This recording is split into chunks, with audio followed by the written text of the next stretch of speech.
On September 16, Mahsa Amini, a 22-year-old Kurdish Iranian woman, died after being detained by Iran's so-called morality police.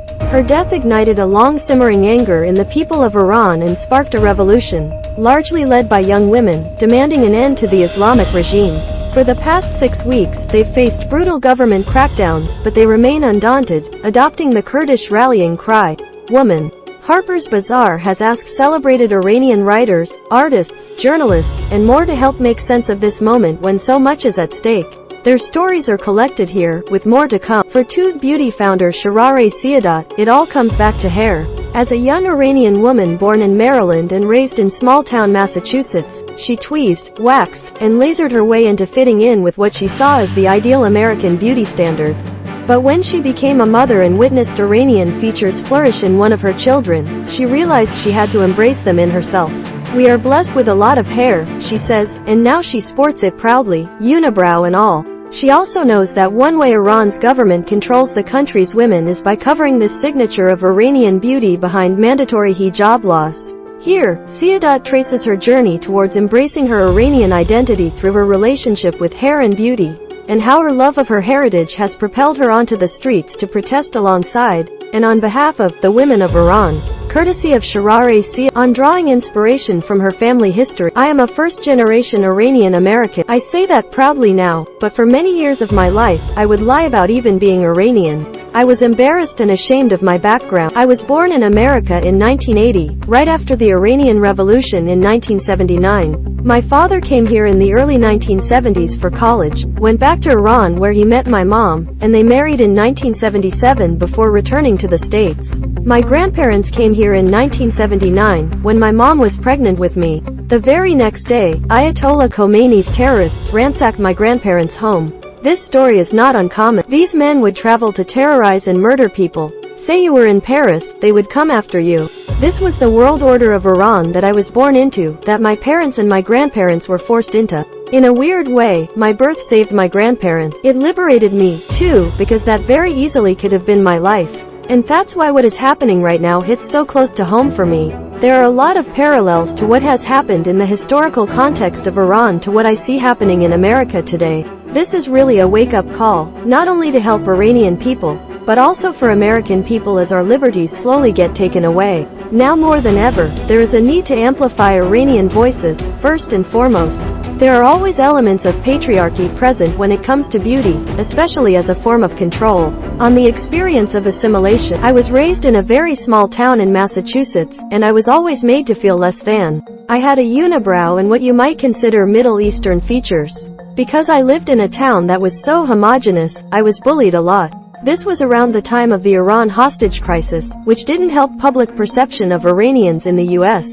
The driveway of our home would be set on fire, and people would vandalize our house with shaving cream. As a little girl, I never understood what it meant, but I knew that it wasn't a good thing. Yet my parents, even to this day, never complained about what happened to us. We moved when I was in 8th grade, and I looked at that as an opportunity to reinvent myself.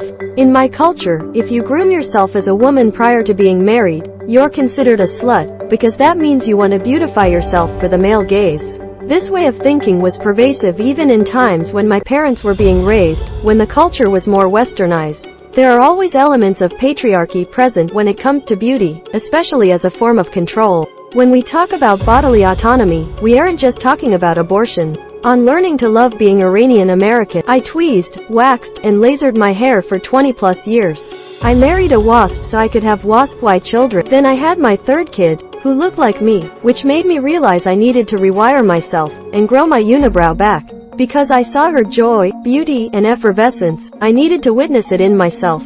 So about 5 years ago, I decided to reclaim my identity as an Iranian. I had a personal revolution, and now I am witnessing the global revolution happening in my country. I stand here very proudly today as an Iranian American, and it's time that my sisters are liberated and given the life that I was so fortunate to have. Siadat with Mahsa Amini's name written across her face, courtesy of Sharareh Siadat On, how beauty can be intertwined with the political. What's happening in Iran is not about Islam. It's not about wearing a hijab or not. It's not about covering our hair or not. This is about personal choice. That's why women cutting off their hair has become so central to this revolution. Long hair is often associated with beauty, youth, and fertility. chopping it off speaks volumes. In Iran, because we are blessed with a lot of hair, whether it's on the tops of our heads or on our bodies, we have the capacity to shape and groom it. There are infinite options, so it's an easy thing to police in pursuit of dominance. It all has to do with psychology, with keeping women busy, because women are powerful. I think there's a misconception in mainstream media about why Mahsa Amini was murdered.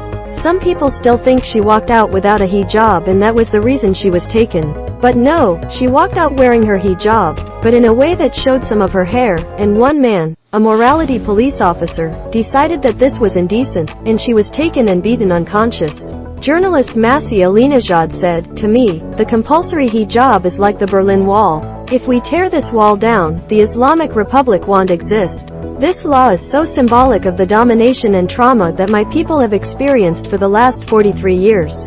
Courtesy of Sharareh Siadat On, on harnessing social media for change. My whole life, I waited for someone to tell me that it's okay to be Iranian, to be proud of my heritage, to be okay with having a unibrow. So when it comes to a cause like this, if I don't use every single platform that is available to me, then it'll be letting down the little girl inside of me who wished someone had done that for her. The number one thing is to continue to spread the word. First and foremost, spread awareness of the basic facts of what is happening in Iran. Teenagers and children have been killed. I've been really inspired by my people. They saw that the media wasn't covering us, and they said, "Don't want to cover us?" The Iranian Diaspora Collective created a fund to buy billboards, to buy ad space, to buy airtime. My whole life, Iranians were villainized. The Iran hostage crisis, the Iran-Iraq War, the Gulf War, September 11th, being considered part of George W. Bush's axis of evil. All those things happened before I was 21 years old. Americans in my generation believed all Iranians were terrorists because they were portrayed that way in movies. Understand this, Iranians are not terrorists, they were being terrorized. For all those Iranians, and for my 5-year-old self, it'll continue to amplify and center Iranian stories and voices, because it's time for the world to meet us and know us for who we really are.